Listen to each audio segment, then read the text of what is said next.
Soyez bénis dans le nom de Jésus. Nous abordons cette émission une fois de plus pour vous parler de notre programme qui a été introduit depuis le 22 février 2018, un programme de 40 jours. Pourquoi 40 jours? Vous savez, Dieu a détruit le monde avec un déluge, une pluie qui avait duré 40 jours.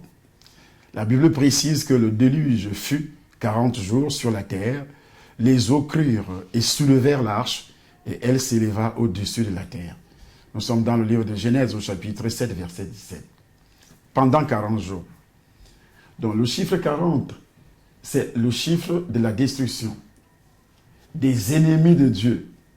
Et qui est l'ennemi de Dieu? C'est le sorcier. Qui est l'ennemi de Dieu? C'est la personne qui refuse d'accepter Christ comme son sauveur personnel. C'est pourquoi l'homme qu'on appelle Ézéchiel, un prophète de l'Éternel rempli du Saint-Esprit, son corps n'était pas habité par le Saint-Esprit, comme le tien, comme le mien, à cause de la présence du péché originel. Mais le Saint-Esprit descendait de temps en temps. C'est pourquoi il dit au chapitre 37, Ézéchiel chapitre 37, « La main de l'Éternel fut sur moi. » Aujourd'hui, moi, je ne peux plus dire « La main de l'Éternel est sur moi. » Je suis habité par le Saint-Esprit, parce que mon corps est le temple du Saint-Esprit. Dès que tu acceptes Jésus, et Jésus te délivre de la puissance du péché originel, il te délivre de la malédiction originelle, et tu deviens enfant de Dieu. Il te délivre de la vaine manière de vivre que tu as hérité de tes parents. Tu deviens enfant de Dieu. Il te délivre aussi de diverses malédictions à remporter derrière chaque péché commis devant la face de l'Éternel. Alors, qu'est-ce qui se passe? Il te délivre, son sang te délivre, le sang de Jésus te délivre. C'est pourquoi il est écrit, ils l'ont vaincu par le sang de l'agneau et par la parole de leur témoignage. Bien. Il précise ici, la main de l'Éternel fut sur moi. Et l'Éternel me transporta dans une vallée. Il me transporta dans une vallée en esprit et me déposa dans le milieu d'une vallée remplie d'ossements. Une vallée remplie d'ossements. Mais qu'est-ce que ça veut dire en principe? On a toujours cru que cette portion de la parole concerne Israël. Oui, au départ, ça concerne Israël. Mais de nos jours, dans la Nouvelle Alliance, ça concerne toute l'humanité. Je précise, toute l'humanité. Le monde entier est considéré comme une vallée, une prison. Et dans cette prison, il n'y a que des ossements. Pourquoi? Parce que la Bible déclare, vous étiez morts. Éphésiens chapitre 2. J'aime beaucoup lire la parole de Dieu. Chapitre 2, à partir du premier verset. Vous étiez morts par vos offenses et par vos péchés, dans lesquels vous marchiez autrefois selon le train de ce monde, selon le prince de la puissance de l'air, de l'esprit qui agit maintenant dans les fils de la rébellion. À cause du péché originel, tout homme est considéré comme rebelle. Tout homme est considéré comme les ossements, un os sec, qui n'a pas de vie. C'est pourquoi il est écrit, vous étiez morts. Et Dieu, quand il regarde la terre, il ne voit que des ossements desséchés, qui doivent recevoir la vie. Et comment ces os vont alors recevoir la vie? Nous retournons voir Ézéchiel. Et la Bible dit, il me fit passer auprès d'eux, tout autour, et voici, ils étaient fort nombreux, ces ossements, desséchés à la surface de la vallée. Ils étaient complètement secs. Lorsque tu n'as pas Jésus, ta vie est complètement sèche. Ton mariage est complètement sec. Ta santé est complètement sèche. Ta vie professionnelle est complètement sèche également. Tout est sec dans ta vie. À cause du péché originel. Et c'est ce péché qui a apporté la malédiction. Et cette malédiction qui a fait sortir Adam du jardin d'Éden, là où il y avait la bénédiction. C'est pourquoi Dieu appelle un homme, à l'époque, il s'appelle Ézéchiel. Il pose cette question à Ézéchiel. Il dit, « Fils de l'homme, ces os pourront-ils revivre ?» J'ai répondu, « Seigneur éternel, tu le sais. » Ces os pourront-ils revivre? L'humanité peut-elle avoir la vie? Les hommes et les femmes qui habitent dans ce monde peuvent-ils avoir la vie? Puisque la Bible dit, vous étiez morts. Mais qu'est-ce qui s'est passé pour que vous ayez la vie? Dieu dit, Fils de l'homme, ces os pourront-ils revivre? J'ai répondu, Seigneur éternel, tu le sais. Il me dit, prophétise sur ces os et dis-leur, ce n'est pas Dieu qui amène les hommes et les femmes à la vie. Qu'est-ce que je veux dire par là? Ce n'est pas Dieu qui annonce l'évangile aux ossements desséchés. Les hommes et les femmes qui sont considérés comme les ossements desséchés. Ce n'est pas Dieu. Mais ce sont les êtres humains.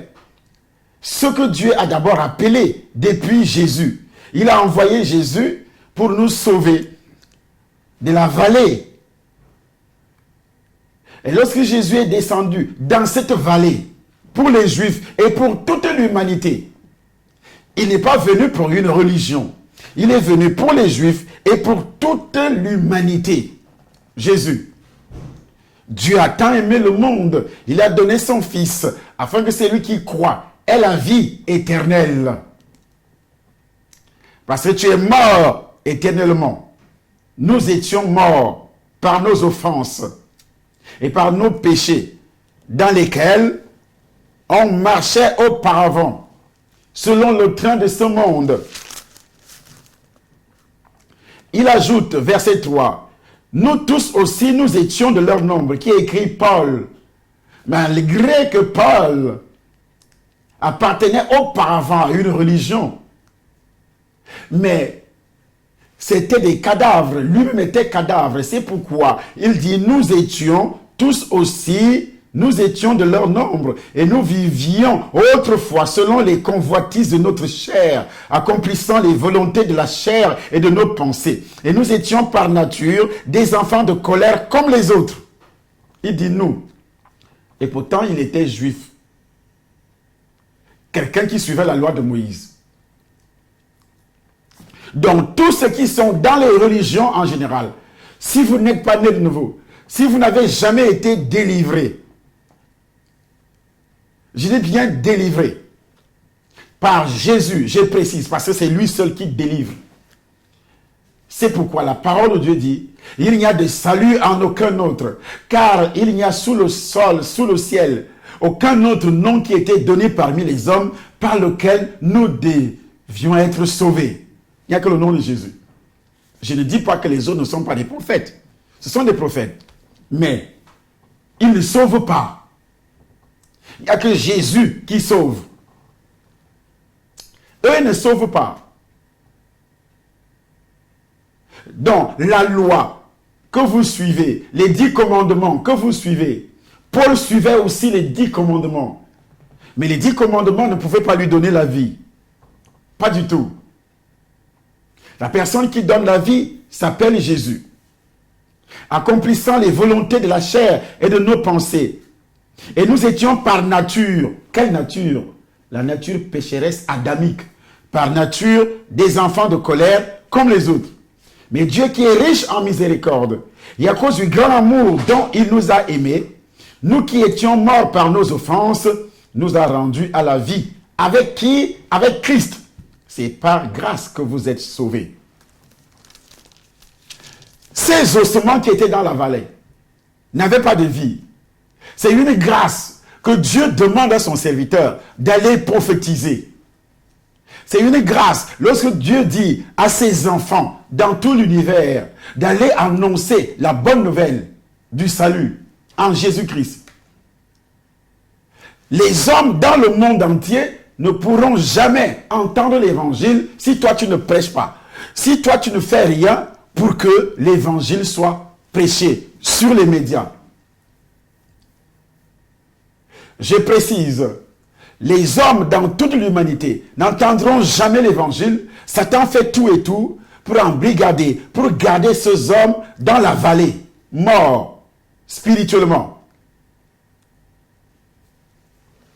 Et Dieu dit à cet homme, il me dit, prophétisez sur ces eaux et dis-leur, ossements desséchés, écoutez la parole de l'Éternel. Mais de nos jours, quelle est la parole de l'Éternel qui doit être prêchée? Est-ce que c'est la loi de Moïse? Non. Le salut d'abord en Jésus-Christ. Les gens viennent sur les réseaux pour enseigner la loi, pour dire ce que les gens doivent faire, pour être bons, pour être ceci. Non.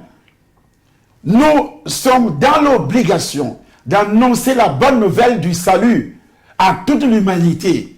Et la parole, c'est la prophétie. L'évangile, c'est un évangile prophétique.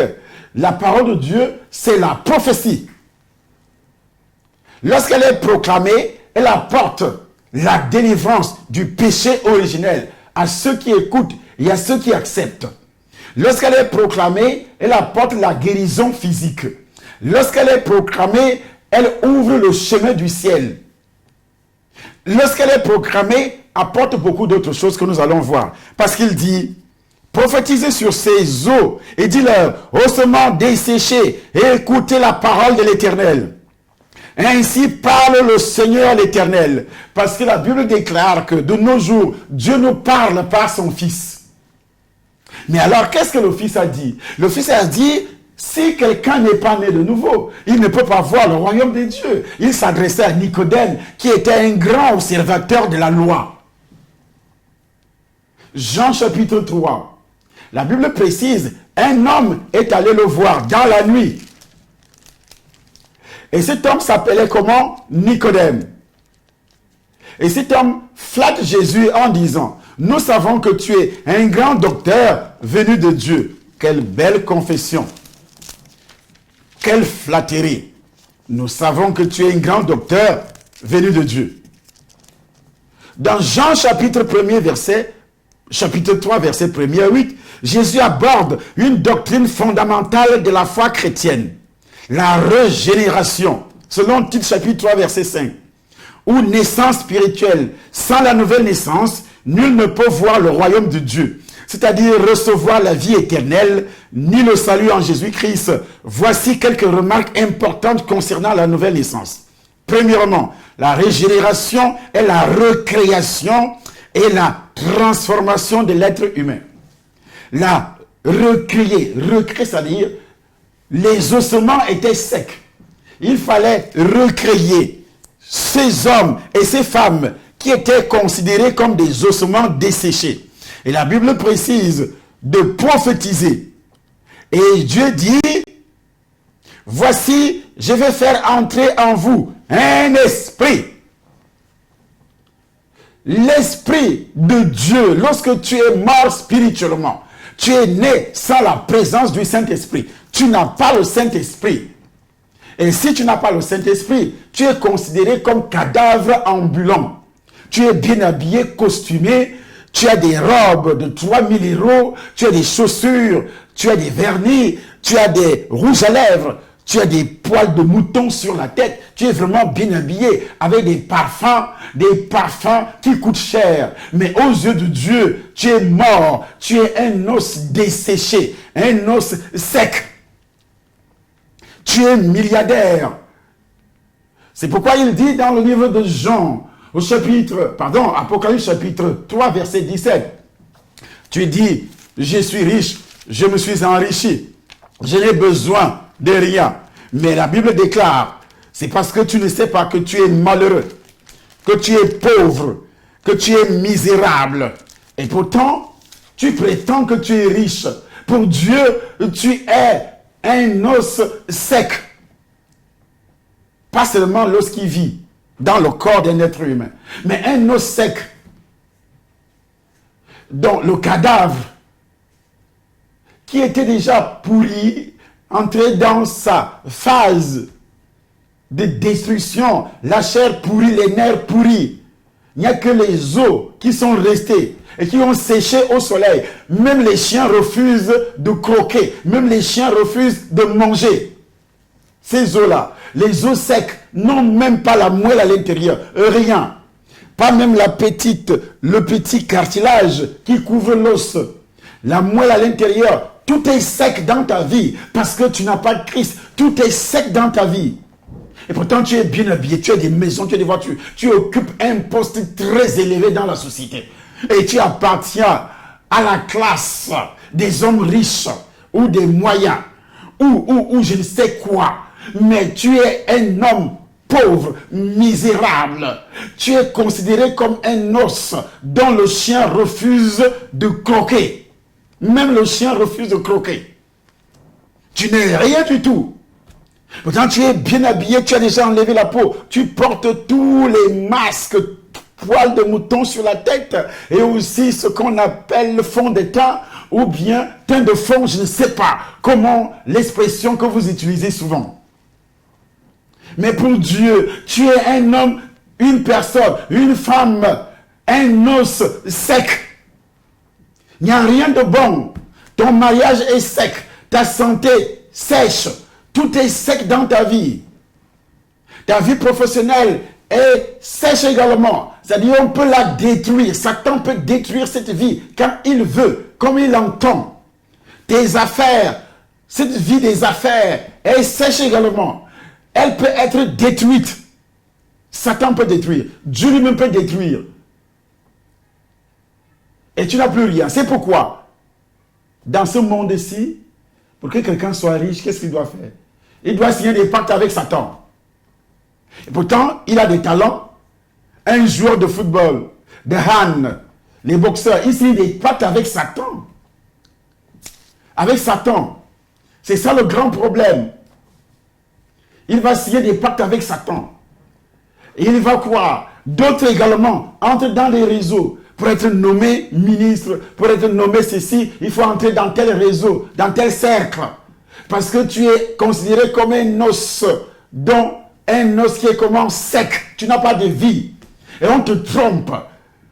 On te dit, il faut d'abord appartenir à tel réseau pour avoir ça, les choses de la terre. Tu es un os sec, tu n'as pas de vie. La vie, ce n'est pas l'argent. La vie, ce ne sont pas des richesses. Nous sommes étrangers, voyageurs sur cette terre. Mais la vraie vie est cachée en Christ. La vraie vie, c'est le royaume des cieux. C'est la patrie céleste. C'est ça la vraie vie, où tu vas vivre éternellement. Mais Satan te fait croire que le royaume des cieux n'existe pas, que Dieu n'existe pas. C'est des conneries. La religion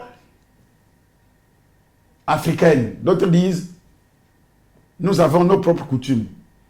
Vous êtes considérés comme des ossements secs, avec vos coutumes, avec vos traditions. C'est pourquoi dans nos tribus, nos ennemis, on est obligé d'aller déterrer les crânes d'une personne décédée.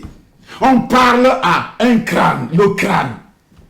On écrit des lettres, on met dans les trous des yeux, on met des lettres, va dire, est-ce qu'il t'entend? Parce que toi-même tu es sec. Toi qui mets des lettres, tu es sec. Toi qui crois à ces coutumes, à ces traditions, tu es sec, tu es considéré comme un os sec.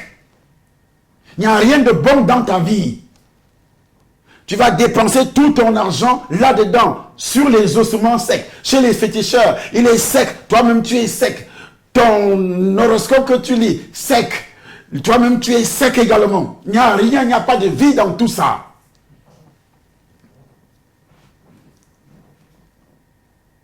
Il n'y a rien. Tu te confies aux richesses incertaines. Tu as une vie sèche. Tu te confies, tu regardes ton corps, comment tu brilles, comment tu es belle. Mais Dieu te voit comme un os, comment sec. Parce qu'il sait qu'à tout moment, crise cardiaque, tu tombes. C'est le sang qui jaillit. Tes yeux commencent à tomber. Toi qui étais belle aujourd'hui, il n'y a plus rien de bon sur toi. On t'appelle cadavre. Tu es mort à 6 h du matin. Avant 18 h, tu sens déjà mauvais. Même ton chaud quitte ton corps. Il va se tenir à distance. À distance. Parce que le nom même a déjà changé. On t'appelle déjà cadavre. On t'appelle comment? Cadavre. Enterrez le cadavre. Mettez le cadavre à la morgue. Le nom change. Directement, le nom change. Tu as des richesses dans la maison. C'est pourquoi Jésus-Christ a dit, tu as toutes ces richesses. Les terres d'un homme riche ont beaucoup produit. Il s'est dit en lui-même, voilà, j'ai récolté beaucoup de richesses. Je dois les emmagasiner. Il a créé des greniers, c'est-à-dire il a ouvert des comptes bancaires en Suisse, dans les paradis fiscaux. Tout cela, il gagne des millions d'euros. Et après, il dit, voilà, je peux manger mon argent tranquillement. Et Dieu dit, insensé, c'est de lui-même, ton âme te sera redemandée. Et tout ce que tu as emmagasiné, ça sera pour qui? Ce n'est plus toi. Messieurs, c'est plus toi qui va manger cet argent. Ça va rester dans les comptes. Et ta famille, ils vont commencer à se battre, comme la famille de Johnny Hallyday, qui est en train de se battre aujourd'hui. La famille de qui? Johnny Hallyday, qui est en train de se battre. Il a laissé des millions, des villas. La famille est en train de se déchirer. Lui-même n'est plus là. C'est pourquoi Jésus-Christ de Nazareth, la Bible dit, Dieu dit à Ézéchiel, prophétise sur ces eaux et dis-leur, ossements desséchés, écoutez la parole. Comment un os peut écouter? Donc, il ne s'agissait pas des eaux que toi tu connais, mais ce sont des êtres humains, mais qui sont considérés comme des cadavres spirituels ambulants, qui mangent, qui boivent l'alcool, champagne. Mais ce sont des êtres humains. Mais Dieu dit, écoute, parce que Dieu ne parle pas directement aux hommes. Il utilise ceux qu'il a mandatés. Il m'a mandaté pour te parler. Il a mandaté tous les enfants de Dieu. C'est pourquoi tous les enfants de Dieu doivent annoncer la bonne nouvelle du salut aux ossements desséchés. Les êtres humains qui ne sont pas nés de nouveau, ce sont des ossements desséchés. Et chaque enfant de Dieu, Jésus-Christ a dit, allez annoncer la bonne nouvelle à toute la création. Pourquoi à toute la création? Parce qu'ils sont morts spirituellement. Toute la création. À cause du péché originel. Ce n'est pas à cause de ton péché. C'est pourquoi Romains chapitre 8 précise que la création tout entière soupire. Chapitre 8, à partir du verset 19, verset 20, verset 22. Vous lisez, vous prenez votre Bible. La création, même les animaux, sont morts spirituellement. C'est pourquoi on doit les manger. Tout, la création a été maudite aussi. Les arbres maudits, les herbes maudites. La malédiction d'Adam et Ève a joué un rôle très déterminant dans la vie de toute l'humanité. C'est pourquoi la Bible précise, voici ce que tu dois dire. Voici, je vais faire entrer en vous un esprit et vous vivrez.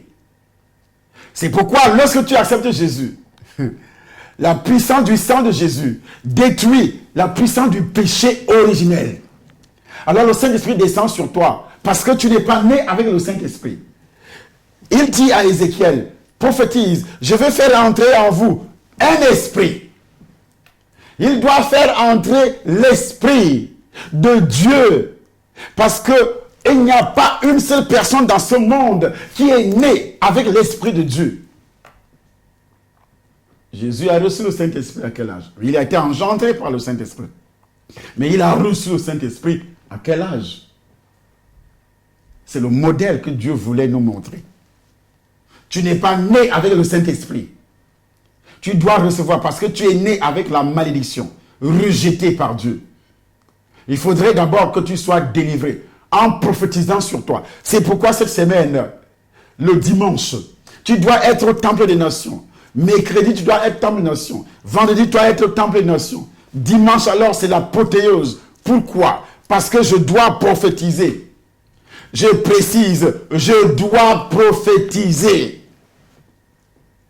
C'est un décret. C'est lui qui a reçu l'autorité, doit prophétiser. Par exemple, quelqu'un qui a... une personne mariée à une femme, qui t'avait marié avec cette femme, c'est une autorité. Les parents d'abord, comme dans la famille, Dieu dit, l'homme aura pour ennemi les gens de sa propre maison. C'est pas vrai? Oui. Le mariage spirituel avec la pauvreté, ça commence dans ta famille. Le péché originel, tu es né avec ça dans ton sang.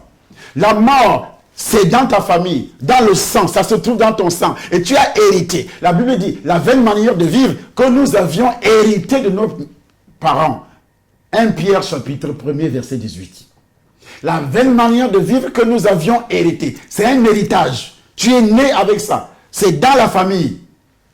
Ce sont des autorités. C'est pourquoi pour se marier aussi, physiquement avec un homme ou une femme, ce sont les parents qui donnent leur fille ou leur garçon, les deux en mariage, avant l'intervention de l'Église ou bien des autorités administratives. Communales, juridiques, je ne sais pas ce qui se passe dans ton pays. Mais ça commence dans la famille. Comme spirituellement aussi, tu es né avec la malédiction adamique, biologique dans ton corps. Et aussi, les pratiques de ton père, de ta mère, la sorcellerie de la famille. Avec tisser des alliances. Je dis bien avec tisser des alliances. La sorcellerie de ta famille, ça c'est le côté spirituel. Mais ce côté spirituel ne peut jamais apporter, ton père biologique ne peut jamais t'apporter la délivrance. Ta mère biologique ne peut jamais t'apporter la délivrance. Parce que c'est les deux qui t'ont contaminé par le péché originel. Et aussi des alliances de malédiction. Des alliances de pauvreté. Des maris de nuit, ça provient de la famille. Des maladies héréditaires, ça provient de la famille. Il faudrait alors que dans la maison de Dieu, qui est la famille de Dieu, Dieu aurait mandaté ses serviteurs. C'est pourquoi la Bible dit, il a donné aux uns comme apôtres, Éphésiens chapitre 4. Il a donné aux uns comme apôtres, comme prophètes, comme évangélistes, comme docteurs, pour le perfectionnement des saints, en vue de l'œuvre du ministère et de l'édification du corps de Christ sur la terre encore. Donc les gens qui ont reçu mandat, des autorités, qui peuvent décréter, qui peuvent prophétiser sur toi. Même si la Bible dit que nous sommes nos propres prophètes, que tu dois prophétiser sur toi, mais tu ne peux pas prophétiser pour ta délivrance. C'est pratiquement impossible. Lorsque tu es déjà délivré, tu peux donc prophétiser pour tes affaires. Puis tu peux donc prophétiser pour tes projets. Lorsque tu es déjà délivré, d'abord du péché originel, et aussi de tous les liens héréditaires, aussi de tous les envoûtements. Parce que ce sont des alliances qui viennent de ta famille, de ta propre vie, de tes pratiques, de ton péché. Alors ces alliances, tu ne peux jamais les briser toi-même. C'est impossible. Ton père biologique ne peut pas les briser. Dieu a mandaté un homme, des hommes, comme le juge, qui doit proclamer le divorce. Toi-même, tu peux prendre la décision aujourd'hui en disant, je parle dans la foi. Oui, je suis déjà divorcé avec cette femme, avec cet homme. Mais tu n'as jamais été divorcé, tu ne seras jamais divorcé de cette façon. Il faut aller voir un juge. Il faut aller voir une autorité qui a reçu le pouvoir de proclamer le divorce, qui doit prophétiser sur toi. Donc, ici dans la spiritualité, on appelle ça prophétiser. C'est pourquoi les ossements desséchés traînaient dans la vallée, dans le monde. Et Dieu pose la question, comment ils entendront s'il n'y a personne qui prêche? Il a fallu qu'Ézéchiel prêche. Dieu dit à Ézéchiel, c'est pas Dieu. Dieu n'a rien à faire dans cette histoire. Il donne le pouvoir à Ézéchiel. Il m'a donné le pouvoir pour ta délivrance. Il m'a donné le pouvoir pour ta guérison. Il m'a donné le pouvoir pour proclamer la délivrance sur le mari de nuit, sur la femme de nuit. Il m'a donné le pouvoir pour te délivrer de la pauvreté, de la misère, des envoûtements, des malédictions, de la souffrance éternelle. Et pour te délivrer aussi de l'enfer. Te parler de Jésus. Il m'a donné ce pouvoir, selon Éphésiens chapitre 4, à partir du verset 10. Et tu vas un peu plus loin. Ici, Dieu s'adresse. Il dit, je vais faire entrer en vous un esprit.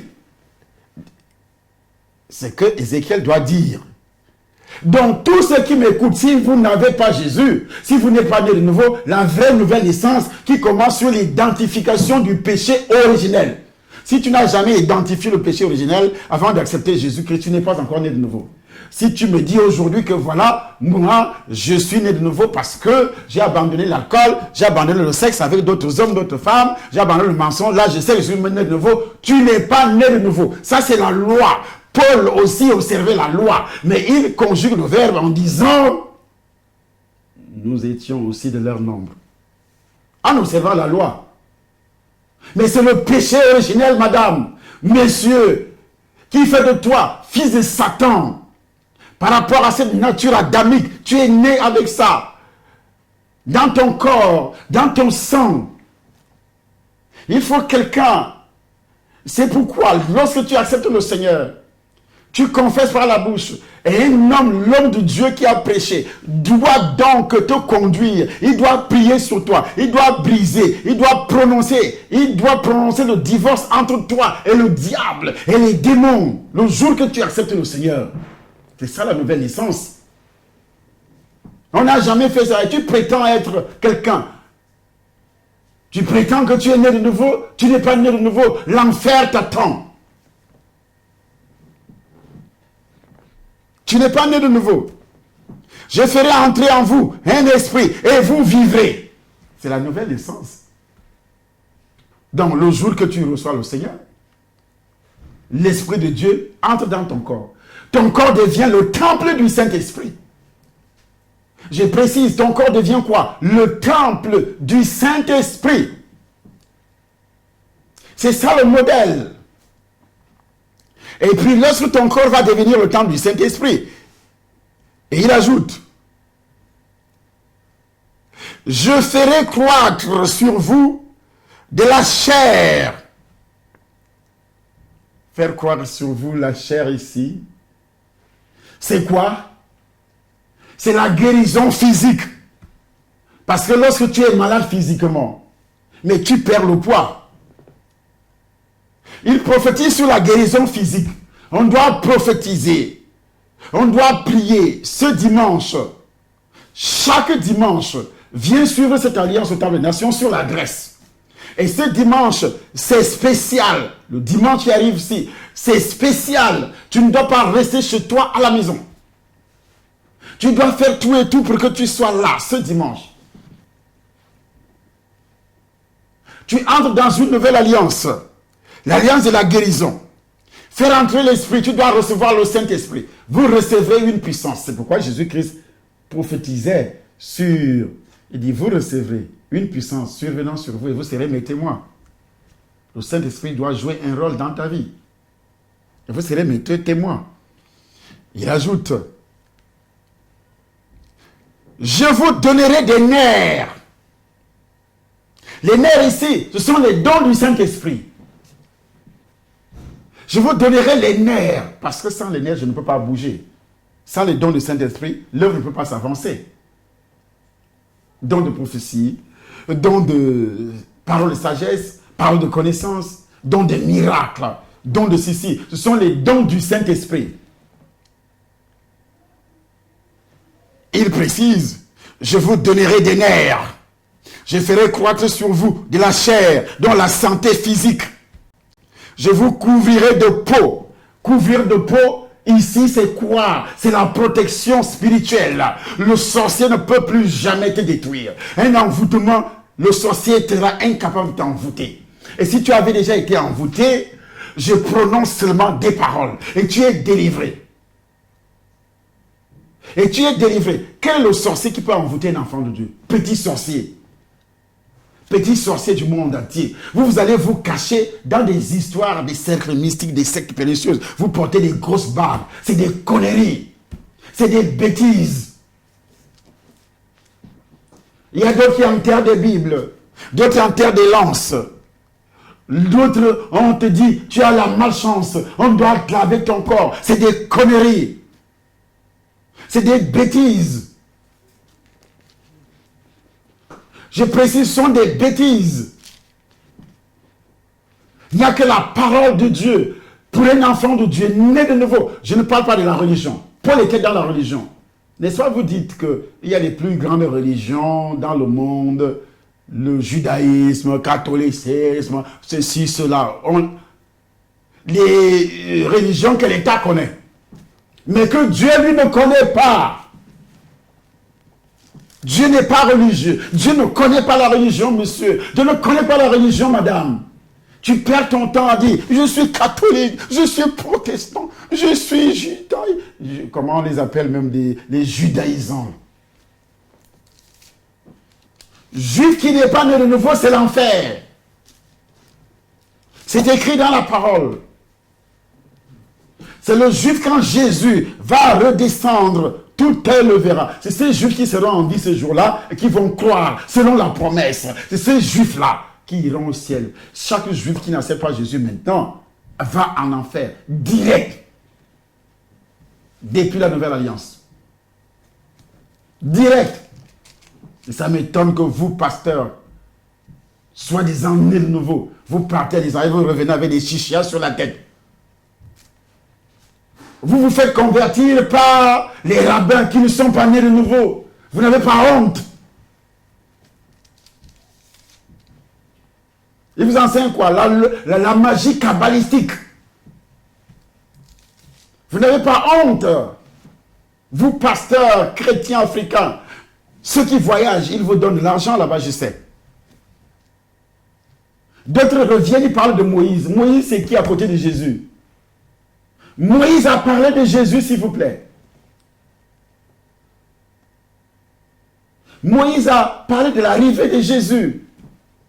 C'est Jésus qui a donné la mission à Moïse. Parce que Moïse, Jésus-Christ est Dieu. Il a donné la mission à Moïse. Ça préfigurait tout simplement la libération des Hébreux sur la terre égyptienne. Ça préfigurait tout simplement notre libération sur les ossements desséchés dans la vallée. L'ombre des choses à venir.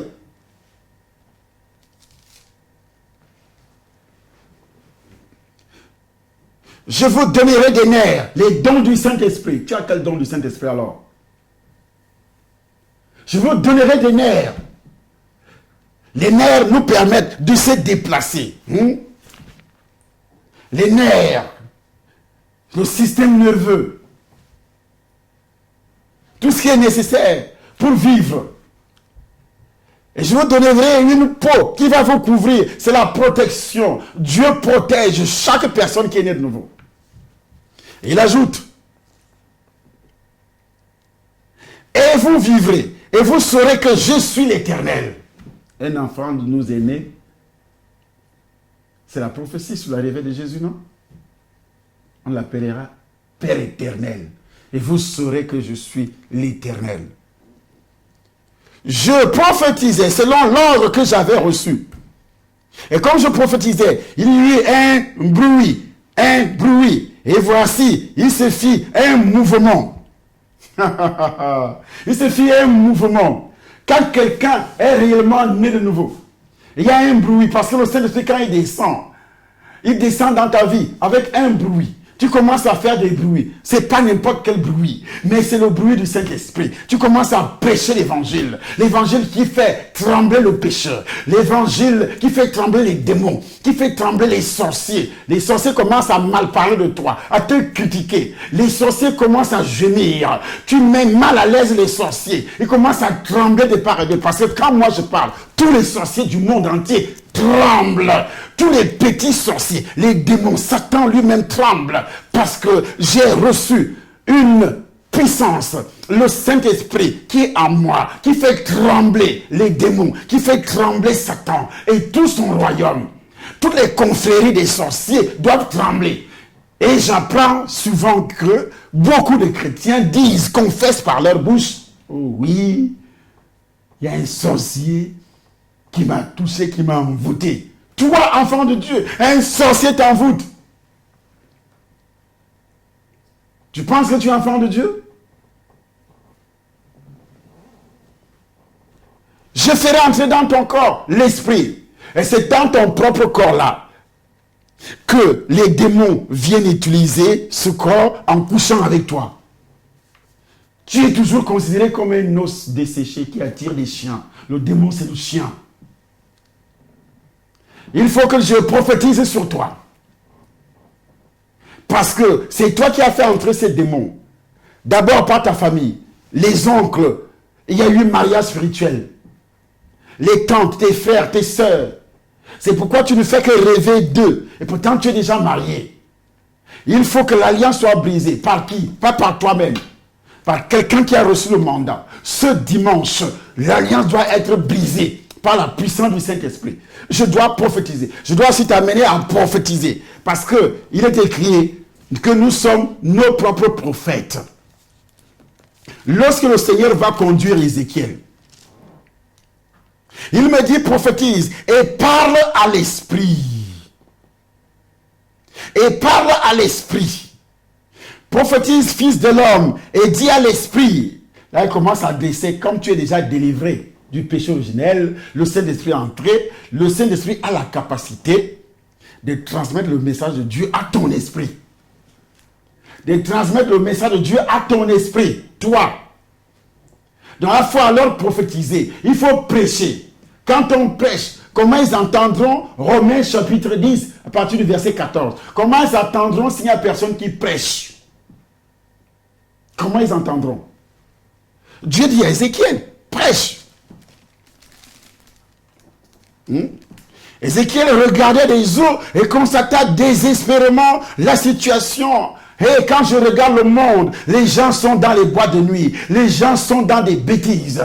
Les gens ont mis leur espoir, leur foi. Tu les entends crier, gémir, changer d'église, aller voir tel prophète. C'est parce qu'ils veulent avoir le matériel terrestre. C'est bien beau, mais il faut d'abord avoir l'esprit. Parce que Jésus est venu pour le ciel. Jésus est aussi venu pour régler les problèmes de la terre. Mais lorsque tu reçois la clé du ciel et que les problèmes de la terre continuent à t'accabler, à te détruire, il y a quelque chose qui ne va pas. Il y a quelque chose qui ne va pas. Prophétise. Et parle à l'esprit. Prophétise, fils de l'homme, et dis à l'esprit. Ainsi parle le Seigneur. Esprit vient des quatre vents. Là, c'est l'Esprit de Dieu. Esprit vient. Quand tu es déjà né de nouveau, il dit, Esprit vient des quatre vents. On va vous expliquer ce dimanche ce que c'est que l'Esprit qui vient des quatre vents. L'Esprit qui vient des quatre vents. J'ai dit, l'esprit qui vient des quatre vents. On va vous expliquer cela. Il me dit, fils de l'homme, ces eaux, c'est toute la maison d'Israël. Voici, ils disent, nos eaux sont desséchées, notre espérance est détruite, nous sommes perdus. Prophétise donc et dis-leur, ainsi parle l'Éternel, voici, j'ouvrirai vos sépulcres. Ce n'est donc pas Israël, est déjà écarté. C'est le monde entier maintenant. C'est le monde entier maintenant. Ce n'est plus la maison d'Israël. Jésus n'est pas venu, comme les sectes vous disent que Jésus est est venu pour les Juifs. Non. Dieu a tant aimé le monde, il a donné son Fils, afin que celui qui croit dans le monde ait la vie éternelle. Celui qui croit au Fils a la vie éternelle. Celui qui ne croit point, la colère de Dieu demeure sur lui. Fils de l'homme, ses os, c'est toute la maison d'Israël, c'est toute l'humanité.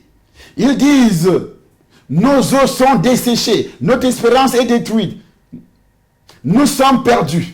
Prophétise donc et dis-leur, ainsi parle le Seigneur l'Éternel, voici j'ouvrirai vos sépulcres. J'ouvrirai vos sépulcres. Ceux qui sont en train de mourir maintenant, la Bible dit au son de la trompette, les morts en Christ ressusciteront. Les morts en Christ ressusciteront, 1 Thessaloniciens chapitre 4. Les morts en Christ ressusciteront, premièrement. J'ouvrirai de vos sépulcres. Il y a aussi les sépulcres d'envoûtement. On a mis ton argent dans un cercueil. On a mis ton emploi dans un cercueil. On a enterré. On a mis ton mariage dans un cercueil. On a enterré. On a mis ta santé dans un cercueil. On a enterré. On a mis tes relations dans un cercueil. On a enterré. On a tout mis dans un cercueil. On a enterré. Aujourd'hui, tu n'as plus rien. Aujourd'hui, tu as des problèmes. C'est pourquoi je suis obligé de prophétiser pour que les problèmes de fécondité, que tu aies plusieurs entreprises. Ça, c'est la fécondité. Mais là, tu es stérile. Mais la seule entreprise que tu as eu à créer, cette entreprise-là, Ngangan, rien ne marche. La maison que tu as achetée, toi, tu as mis en location. Les gens ne parviennent pas à payer le loyer. Tout est dans le cercueil. La voiture que tu as achetée, tu as envoyée en Afrique. Tu n'as pas reçu moindre, je dis bien moindre, recette. Tu veux construire, tu envoies de l'argent, on bouffe. Parce que ton argent est où? Dans le cercueil. Je dois prophétiser ce dimanche pour faire sortir cet argent du cercueil. C'est pourquoi on bouffe ton argent. Tu investis des capitaux dans des entreprises, dans ceci, commerce, ça ne marche pas. Ça ne marche pas. Parce que ton argent est où? Dans le cercueil. Tu cherches à concevoir des enfants. Ça ne marche pas. Ton argent est où? Dans le cercueil. Tu cherches à te marier. Le mariage est où? Dans le cercueil. Tout est dans le cercueil. La colère, parce que tu es dans le cercueil. La dépression, tu es dans le cercueil. Le rejet, tu es dans le cercueil. Tu as déjà vu qui dormir avec un cadavre? Accepter de dormir, même ton mari qui est mort là, accepter de dormir avec ces cadavres, c'est que tu es sorcier. Comme le militaire, si c'est un militaire, un Camerounais, sa femme est morte, qui se disait chrétien, et il dit, Dieu l'avait dit de ressusciter ce corps-là. Et le corps est resté dans la chambre pendant 6 mois. Il n'est jamais... Est-ce que c'est Dieu qui l'avait parlé? Vous voyez des faux enseignements que les gens reçoivent. Ici au Cameroun, ils sont des chrétiens, soi-disant chrétiens. Et la femme est morte. Il dit, lui et ses enfants, ils disent que Dieu a demandé de garder le corps. Elle va rester, il commence à prier, prier, prier. Le cadavre entre dans la pourriture. Il n'y a que les os, après 6 mois. Et quand les gendarmes arrivent, on le prend les menottes en prison. Et pourtant, il prétend que Dieu l'avait parlé. C'est Satan qui l'avait parlé, c'est pas Dieu qui l'avait parlé. Ici au Cameroun. Et tu ne peux pas apprendre ta pensée ou bien la voix de Satan comme la voix de Dieu. Parce que tu n'as pas un guide. Il y a des gens qui vous disent, vous n'avez plus besoin de pasteur, vous n'avez plus besoin d'aller à l'église, lisez la Bible à la maison. Lui aussi lisait la Bible à la maison. Et il dit, Dieu l'avait parlé. Mais son pasteur ne savait rien de ça. Il dit, Dieu m'a parlé. Il est resté à la maison avec ça. Il lit la Bible. Et Dieu nous a parlé. Notre maman va ressusciter. Ma femme va ressusciter. Parce qu'on lui a dit sur Internet que tu ne vas plus aller à l'église. Mais il est en prison aujourd'hui. Dieu l'avait parlé. Cadavre dans la maison, 6 mois.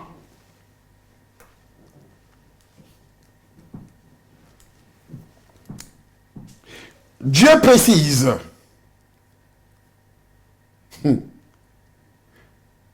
Il dit, prophétise et parle à l'esprit, prophétise fils de l'homme, et dit à l'esprit, ainsi parle le Seigneur éternel, esprit vient des 4 vents, souffle sur ces morts, et qu'ils revivent.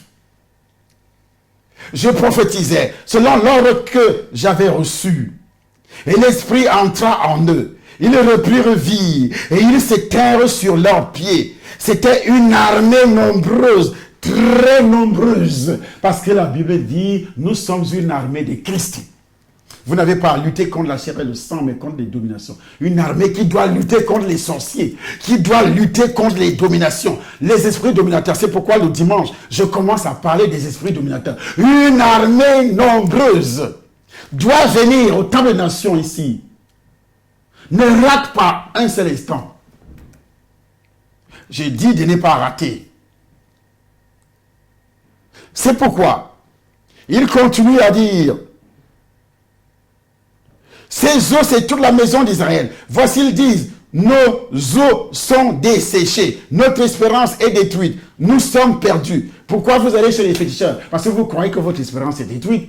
Dans les traditions, déterrer les crânes, aller lire l'horoscope, écouter l'horoscope, appeler dans les centres téléphoniques pour dire quelqu'un qui c'est un magicien qui vient à la télévision. Parce qu'ici en Europe, ce sont les magiciens qu'on autorise à parler au peuple dans la télévision, où nous payons tous les impôts. Mais ce sont les magiciens qu'on autorise.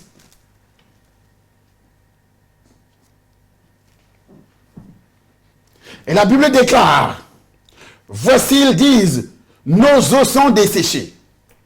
Le Seigneur, ainsi parle le Seigneur, l'Éternel, voici, j'ouvrirai vos sépulcres.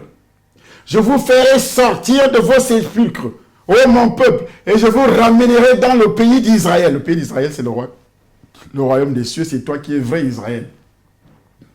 Le royaume des cieux. J'ouvrirai des sépulcres. Il faut un évangile équilibré.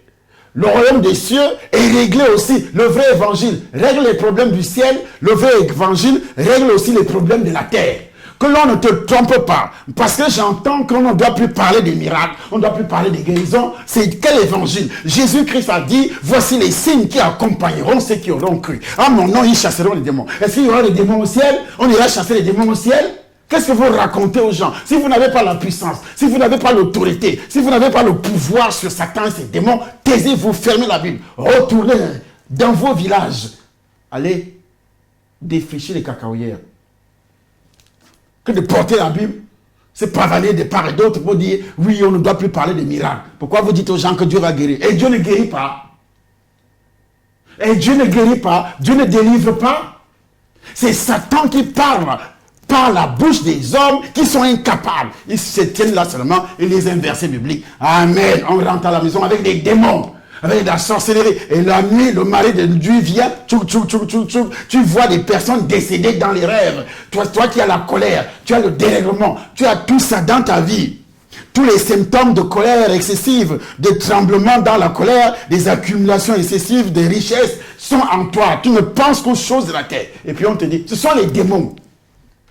Une personne qui se dit chrétienne et qui ne pense qu'aux choses de la terre, ce sont des démons qui sont en elle. Ce sont des esprits qui est trop attaché à ces choses de la terre. Mon argent doit être utile pour Dieu. Je prends ce don. Et quand Dieu te sauve, c'est pour que toi, madame, tu puisses annoncer l'évangile premièrement et que tu puisses financer l'œuvre d'évangélisation. L'œuvre d'évangélisation doit être financée.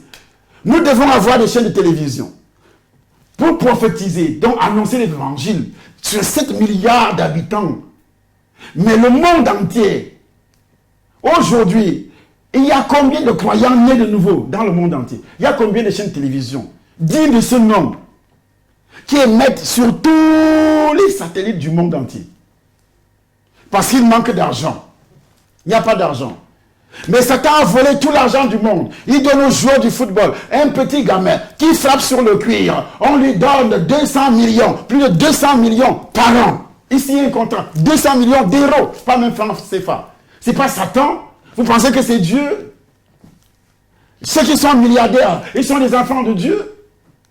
Pour construire une petite salle pour Dieu où les gens viennent prier, il faut crier, crier, crier, crier. Toi, tu as l'argent et tu as endurci le cœur pour donner. Tu penses que qui te pousse à endurcir le cœur pour donner pour l'œuvre de Dieu? C'est Satan. C'est Satan. Parce que Satan ne voulait pas que les âmes soient sauvées. Regardez un peu ce que les âmes, là où les âmes doivent être sauvées, chaîne de télévision que nous sommes en train de bâtir ici en France. Quand on te dit donne de l'argent, lance. Quand on te dit donne de l'argent, c'est pourquoi? C'est pour l'évangélisation. Par le canal des médias. Et cette évangélisation doit passer par les réseaux sociaux, doit passer par des médias, doit passer par tout ce qui est nécessaire. Tout ce qui est nécessaire. La télévision, la radio. Ici, voici la radio. C'est pourquoi on demande à tous d'envoyer leur argent. Parce que nous montrons, tout ceci, c'est de l'argent, beaucoup d'argent. Beaucoup d'argent. Beaucoup d'argent. Les ossements desséchés doivent sortir des tombes. La vallée doit être vidée. L'humanité doit être vidée. Et comment ils entendront s'il n'y a personne qui prêche?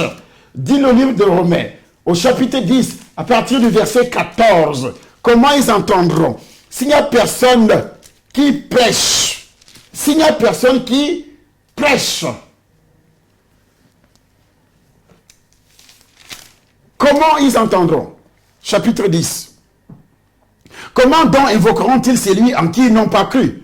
Et comment croiront-ils en celui dont ils n'ont pas entendu parler?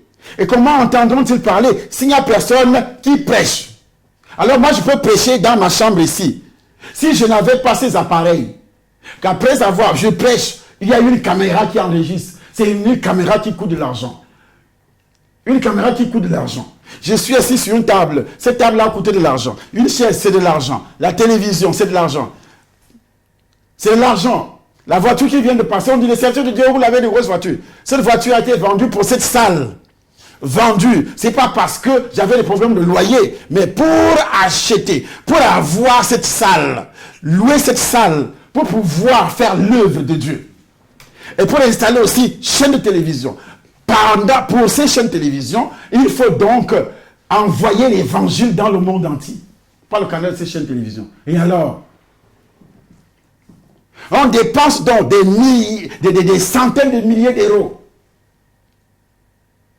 Mais quelqu'un te dira, on n'a plus besoin de donner l'argent pour l'œuvre de Dieu parce que Dieu a dit, vous avez reçu gratuitement, donnez gratuitement. On a reçu cette salle gratuitement. Ces appareils que vous venez de voir, on a fait une autre liste pour les mettre sur satellite. Il faut encore plus de 500 000 euros, des vrais appareils. En Afrique, tu veux faire une petite chaîne de télévision, tu vas en Chine, tu vas ramasser n'importe quoi. Regarde les images des télévisions africaines et les images des télévisions européennes, occidentales. C'est tellement différent. Parce que même nos caméras, les appareils qu'on utilise, c'est des trucs qui viennent de Chine. Regardez, faites seulement la différence. Prenez les bouquets des Africains qui ont des chaînes de télévision. Regardez l'image. Rien à voir avec les images que nous voyons ici. Rien à voir. Parce qu'on ne veut pas dépenser. On ne veut pas dépenser. Même les chaînes de télévision d'État, on ne veut pas dépenser. On vole tout l'argent. Voici, pour ceux qui n'ont plus un projet, c'est déjà réalisé. On On a besoin de cet argent pour annoncer l'évangile, pour que les ossements desséchés dans le monde entier, que la vallée, je prophétise par les réseaux sociaux, je prophétise par la télévision, par la radio, on m'écoute en URSS, on m'écoute aux États-Unis, on m'écoute en Chine, on m'écoute au Japon, on m'écoute à Cuba, on m'écoute en Afrique, on m'écoute, on me regarde. Parce qu'on doit payer beaucoup d'argent dans les satellites. Hein, on peut vous demander 10 000 euros. 10 000 euros par mois. Et il y a plusieurs satellites. Le personnel qui doit travailler pour ces chaînes, c'est pourquoi chaque personne, vous avez là le RIP où vous devez envoyer de l'argent. Et d'autres qui disent, nous allons donner, moi je peux donner 1 000 euros, je peux donner pour ce travail 1 000 euros, 500 euros, et le Dieu que moi je sers doit te bénir. C'est ce qu'on appelle la foi et les œuvres. La foi et les œuvres. La foi et les œuvres. C'est ce que Jacques a enseigné dans le livre de Jacques toujours, au chapitre 2. Au chapitre 2, qu'est-ce qu'il dit? La foi et les œuvres. Et cette foi, peut-elle réellement vous sauver? Est-ce que cette foi peut te sauver? Mais le volume, pour entendre ce que je dis, il faut dépenser beaucoup d'argent pour que cela se réalise. Dans cette salle, ce n'est pas seulement la salle pour faire l'église. Nous allons réaliser beaucoup de choses là-dedans. Ça a été dit dans une vidéo ou d'une prédication. Je vais vous faire entendre cela. Nous allons réaliser beaucoup de choses. On va vous montrer la vidéo et ce qui est expliqué dans cette vidéo. Tout ce que nous allons réaliser, vous allez entendre. Quand Dieu bénit, il bénit. Et lorsqu'il approuve les voies d'un homme, il dispose toutes choses.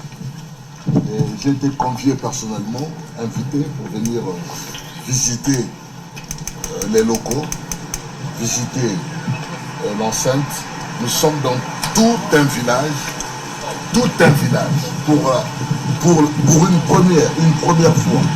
En 31 ans de séjour en France, et je suis agréablement scandalisé de voir un homme de Dieu qui est propriétaire de tout un domaine, où il y a des shops, il y a des restaurants, il y a une salle d'une capacité de 3000 places. Salle de sport. Salle de sport. On va visiter. Il y a une piscine. Il va faire le tour. Il y a tout ce qu'il faut et le Seigneur est en train de faire. Donc, et là, nous profitons de cette occasion de vous montrer tout ça là, c'est pour le parking. Et de l'autre côté là-bas, vous avez aussi des parkings. Alors, et ça c'est l'enceinte qui va jusqu'au bout. Donc, c'est juste pour vous dire, homme de Dieu, servez le Seigneur. Et servons le Seigneur. Dieu est fidèle. Et Dieu rémunère, Dieu récompense. Il a entendu les cris de son serviteur, qui a le fardeau des âmes, qui a le cœur pour les âmes. Et ça, ce sont des choses qui doivent nous servir de leçon. Donc, bien aimé, nous allons pouvoir rentrer derrière pour pouvoir accéder à la grande salle. Donc, veuillez me suivre. C'est votre humble serviteur, l'évêque Nazaire de Paris. Et je viens juste pour confirmer et ce que les gens ne parviennent pas à comprendre. Il y a tout un gymnase, une salle de sport.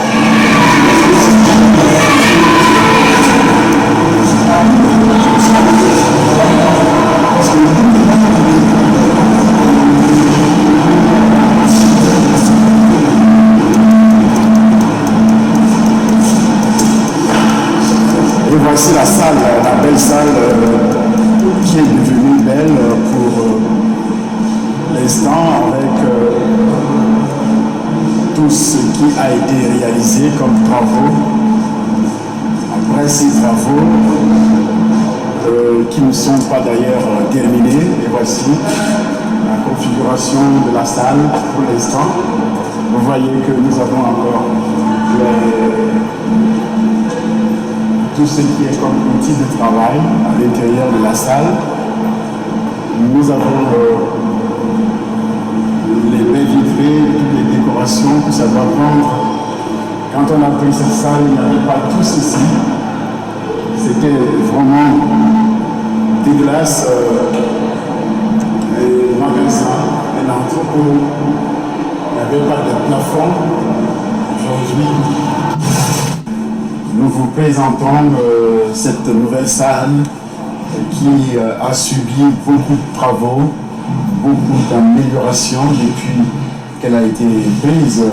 Ça a été un entrepôt auparavant, mais par la grâce de Dieu, on a pu améliorer les choses, comme vous allez le constater. Ça, c'est donc la salle, là où nous sommes, c'est la salle des machines. Cette salle des machines, c'est une salle de commande en principe qui doit commander tout ce qui est comme les installations électriques dans ce bâtiment. Et aussi, voici l'installation, la sortie de la fibre optique. La fibre optique, ça c'est le gros casier. La sortie, la fibre sortira puisqu'elle est déjà prise et les installations ont commencé. Ici d'ailleurs, un peu plus haut là, ce sont les câbles de la fibre optique qui ont été déjà installés, qui viennent directement de là. À l'angle ici, c'est ça la fibre optique qui vient du dehors, qui démarre ce 27 février selon la société SFR qui nous fournit la fibre optique. Donc nous luttons contre l'immigration clandestine en sensibilisant et voilà, après avoir suivi cette partie, nous retournons dans la parole de Dieu pour vous montrer et tu continues à regarder les images pour que tu comprennes, tu saches exactement ce qu'il faut faire. Qu'est-ce qu'il faut faire? Tu dois mettre ta foi, comme la Bible le dit. La foi sans les œuvres. Quelqu'un dira, toi tu as la foi et moi j'ai les œuvres. Montre-moi ta foi sans les œuvres et moi je te montrerai la foi par mes œuvres. Tu crois qu'il y a un seul Dieu, tu fais bien. Les démons le croient aussi, ils tremblent. Veux-tu savoir, ô homme vain, que la foi sans les œuvres, cette foi est inutile. Cette foi est inutile. Et lorsque Jésus-Christ s'adresse, il dit, pourquoi m'appelez-vous Seigneur? Et ne faites-vous pas ce que j'ai dit? Il a dit d'annoncer l'évangile. Mais on ne doit pas aujourd'hui parcourir le monde entier à pied. On doit aujourd'hui parcourir le monde entier par les réseaux sociaux, par les chaînes de télévision et radio.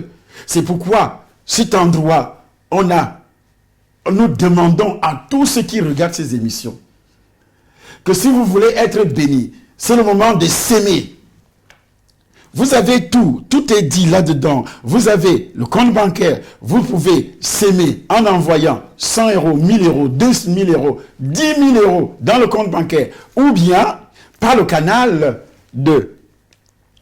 du nom qui s'affiche par Western Union, MoneyGram, envoyé au nom d'Aboudi Elisabeth, Association Ville Internationale des Médias, 4 Avenue. Tout est là, tout est dit. Nous luttons contre la pauvreté. La pauvreté, la première pauvreté est spirituelle, dont les ossements desséchés. Le message qui est sorti aujourd'hui, pour que l'évangile soit prêché, il faut des instruments qui transportent l'évangile. Et ces instruments ne sont pas gratuits.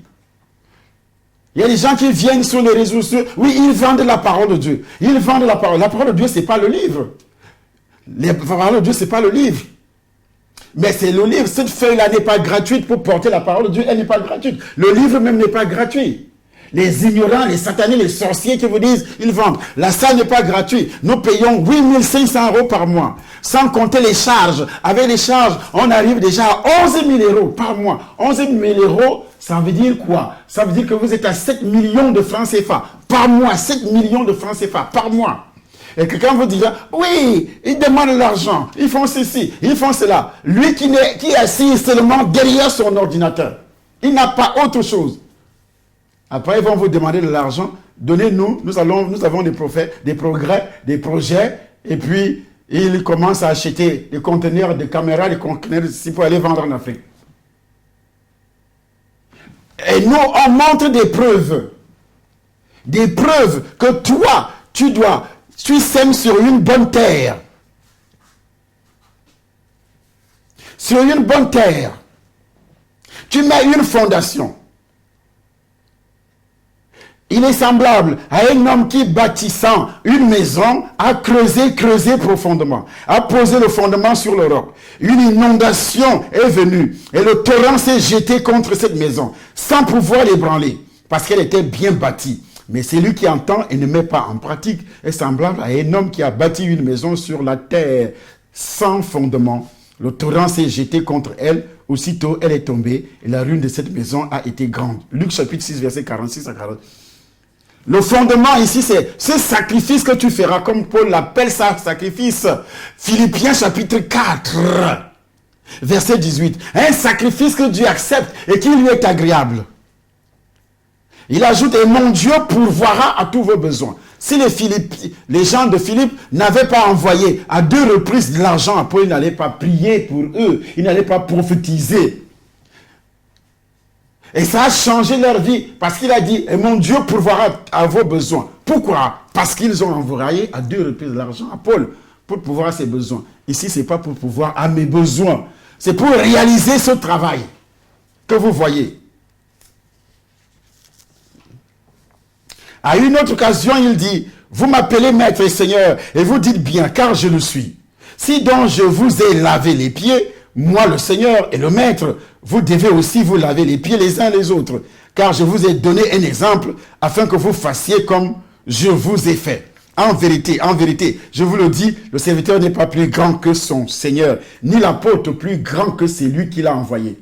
Si vous savez ces choses, vous êtes heureux, pourvu que vous les pratiquiez. Qu'est-ce qu'il veut dire par là? Parce que, voilà, il n'y a aucun pasteur maintenant qui envoie un rond. Mais lorsque l'assemblée décolle, qu'est-ce qu'ils vont me dire? Docteur, je peux venir prêcher. Après, celui-là te dit, quand moi je prêche, je fais les appels de fonds, on se partage.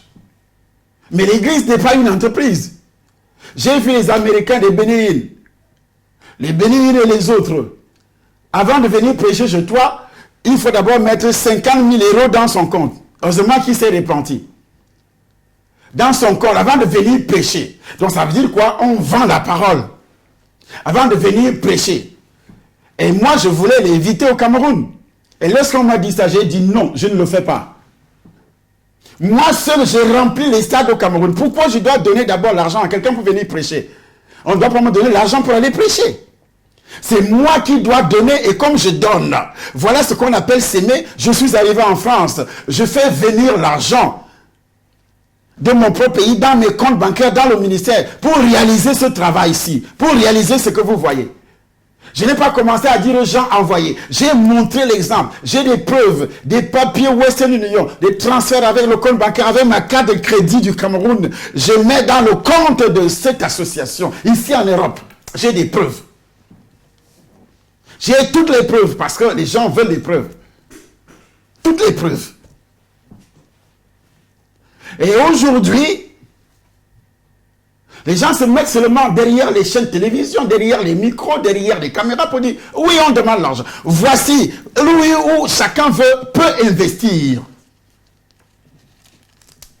Où chacun peut investir.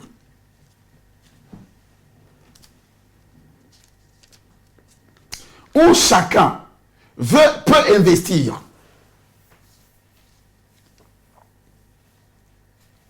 Lorsqu'il parle de la foi, il poursuit en parlant d'une sorte de foi qui semble plus profonde et qui, parce qu'elle ressemble davantage à la foi véritable et complète, est d'autant plus trompeuse et dangereuse. C'est cette sorte de foi se distingue de la foi temporaire, qui est un asservissement à la vérité biblique, ou évangélique accompagné d'un effet insuffisant sur le cœur. Il décrit en disant, ce n'est pas une vraie foi. Tu veux savoir, ô homme vain, que la foi sans les œuvres est inutile. Vain veut dire, comprendre l'idée de vide. Tu es vide, ou bien défectueux. Et ça désigne quiconque s'oppose à la vérité. Quand quelqu'un te dit, il ne faut pas donner, cette personne est vide. Cette personne s'oppose à la vérité. Parce que toute la parole de Dieu, on a enseigné le donner. Jésus-Christ lui-même a enseigné le donner. Les apôtres ont enseigné le donner. La meilleure façon de recevoir, c'est de donner. Et il dit, 2 Corinthiens chapitre 9, verset 6, celui qui sème peu, moissonne peu. C'est pourquoi on a mis la semence. Tu dois s'aimer. Tu sèmes beaucoup, 1000 euros, 10 000 euros, ainsi de suite. Tu vas aussi moissonner. On ne demande pas donner les dons. Non, non, non, non. On dit de s'aimer. De s'aimer. C'est la semence, parce que tu vas récolter. Et lorsqu'il dit, il utilise un terme, il dit inutile. Ça comprend l'idée de stérilité, des manques de productivité. Jésus dit, tout arbre qui ne porte pas de bons fruits est coupé et jeté au feu. Matthieu chapitre 7, verset 19. Une vie sans fruits prouve clairement qu'elle n'appartient pas à Dieu. Une vie sans les œuvres, ça prouve que tu n'appartiens pas à Dieu. Si tu ne penses pas à l'évangélisation, par les médias, toi-même tu ne peux pas sortir en route pour aller évangéliser, mais c'est le moment d'envoyer dans ce compte-là. Parce que ce n'est pas pour m'habiller, parce qu'ils disent, ah oui, il faut des costumes. Écoutez-moi bien, Dieu m'a béni largement, ce n'est pas un costume, largement. Je montre des preuves, ce que ton argent peut faire. Ici, là, ce n'est pas l'argent de la France qui fait ce travail, c'est l'argent qui vient de l'Afrique. Je le dis, oh les mères, que voici, j'ai des preuves. Ce n'est pas l'argent de la France. Ce n'est pas l'argent de la France qui a pris cette maison que vous voyez là. Ce n'est pas l'argent de la France qui a fait quoi que ce soit ici. J'ai toutes les preuves. Toutes les preuves. Parce que ici, un pasteur achète une voiture, les brebis quittent l'église. Il utilise notre argent. Parce qu'il voit des vidéos des satanés, des sorciers sur Internet qui disent, ne donnez plus ceci, ne faites pas cela. Ta foi est inutile. Lui rapporte qu'un certain nombre de gens de Samarie, y compris un magicien du nom de Simon, crurent à Philippe, qui leur annonçait la bonne nouvelle du royaume de Dieu et du nom de Jésus-Christ. Femmes et hommes se firent baptiser. Et Simon lui-même a été aussi baptisé. Et quand Simon a vu que le Saint-Esprit était donné par l'imposition, il donne de l'argent. Ce sont des manifestations pareilles qui sont démoniaques. Mais pour l'œuvre de Dieu, tu dois donner. Mais si quelqu'un te dit, je te donne un don du Saint-Esprit, ou bien, donne d'abord de l'argent, non. Non. Non. Non.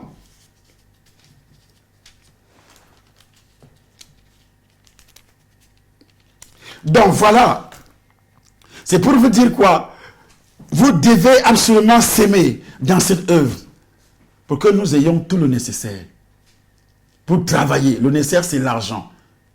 C'est l'argent envoyé dans ce compte, le compte bancaire, et ça passe. Que ce soit MoneyGram, le nom est affiché devant vous. Vous entrez le compte bancaire, tout ce qui est nécessaire pour faire les transferts d'un compte à un autre. Tu peux le faire au nom de cette association et non plus au nom de Charlie Samba. Village international des médias. C'est pourquoi nous mettons toujours ces images ces jours-ci. Pour que chacun, tu ne diras plus que, oh oui, Dieu a créé, Dieu vient de créer une occasion, comme il le dit, 2 Corinthiens chapitre 8.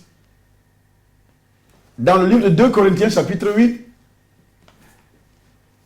il est écrit que malgré les épreuves,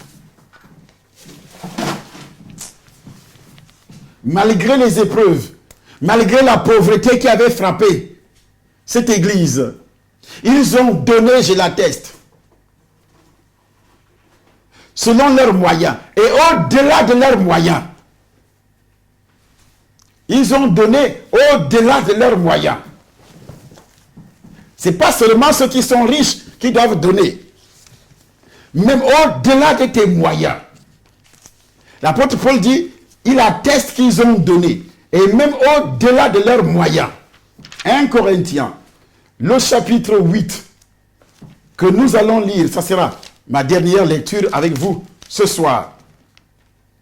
Nous vous faisons connaître, frères, la grâce de Dieu qui s'est manifestée dans les églises de la Macédoine à travers la grande épreuve de leur affliction, leur joie débordante et leur pauvreté profonde ont produit avec abondance de riches libéralités de leur part. Ils ont, je l'atteste, donné volontairement,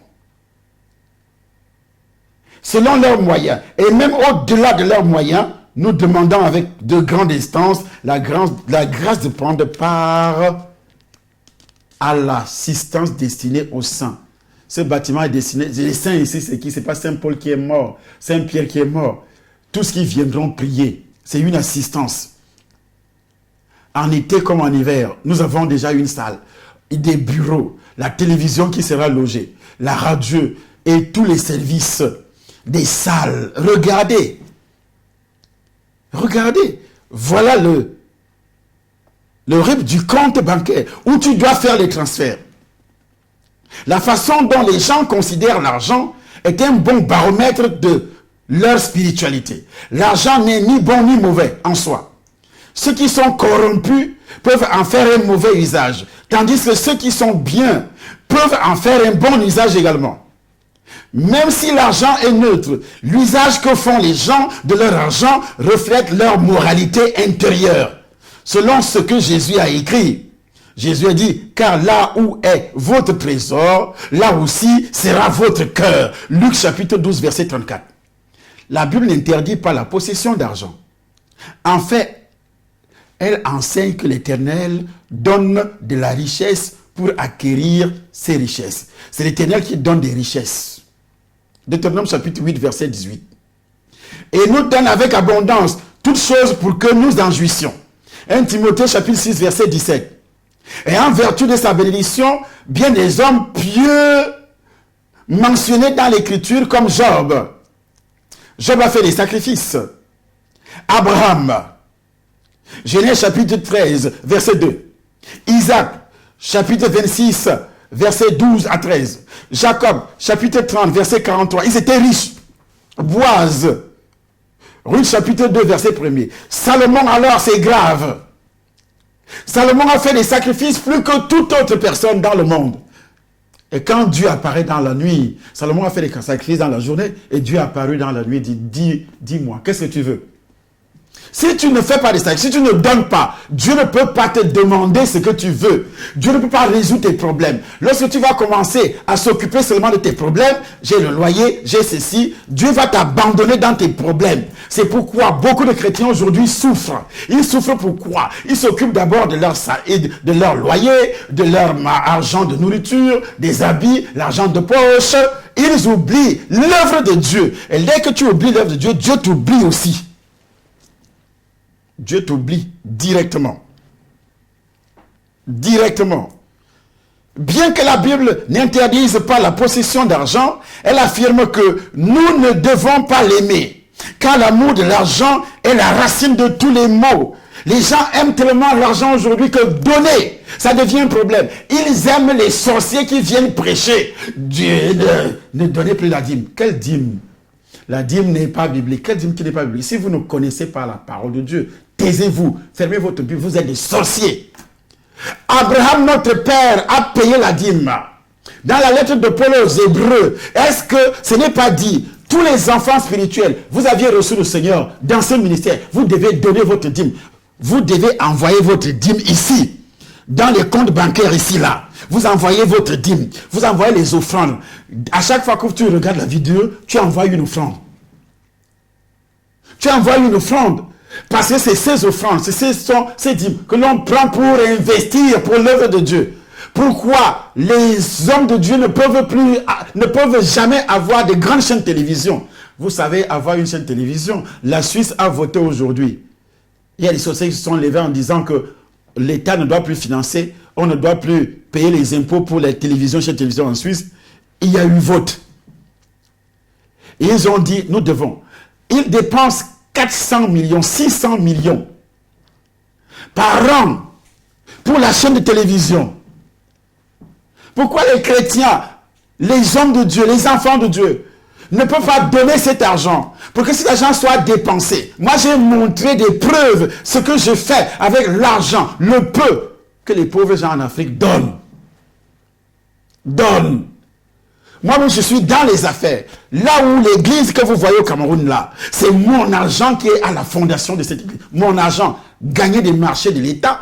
J'ai gagné les marchés de l'État. L'État m'a payé. J'ai pris cet argent, des millions, pour investir dans l'œuvre.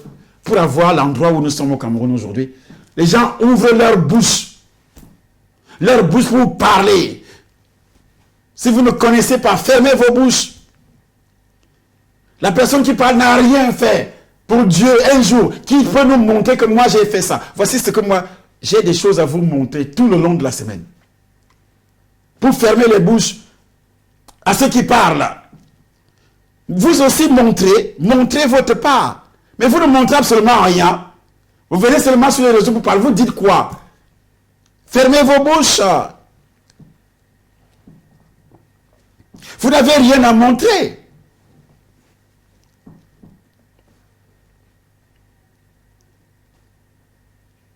Et la Bible dit, ceux qui se sont jetés dans l'amour de l'argent,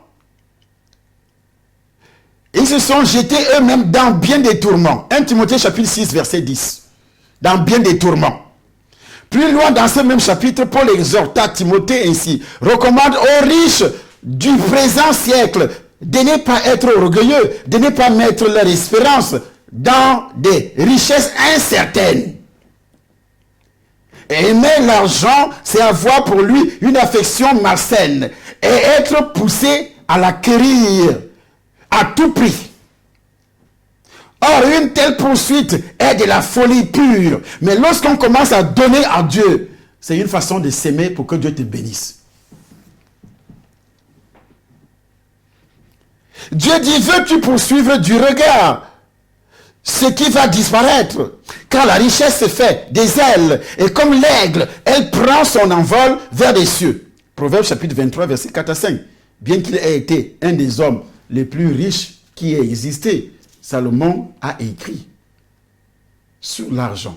L'amour de l'argent a été désastreux pour Akam, sa famille et sa nation. L'amour de l'argent, les gens qui ne veulent pas donner, c'est un désastre pour ta famille et pour la nation tout entière. Une nation qui donne l'argent aux fétiches, aux traditions, aux coutumes, aux satanistes, aux sorciers, dans les cercles mystiques, les sectes pernicieuses. Vous ne pouvez pas, vous combattez même l'œuvre. C'est une malédiction pour une telle nation. Ça, c'est l'Afrique, où Roger Mila, l'ancien international du Cameroun, est venu voir le chantier. Les œuvres, c'est ça les œuvres. C'est ça les œuvres. Je vais en brousse, je travaille. Chaîne de télévision par-ci, par-là, au niveau du Cameroun. Avec l'argent du ministère. Montrez, ceux qui parlent, montez pour vous. C'est pourquoi j'ai le plein droit de vous dire s'aimer. S'aimer pour que nous ayons tout le nécessaire pour travailler. Nous allons payer les salaires, payer les loyers, acheter même tout ce domaine-là en millions d'euros. Mais donnez, il vous sera donné. Ce n'est pas écrit dans la parole de Dieu?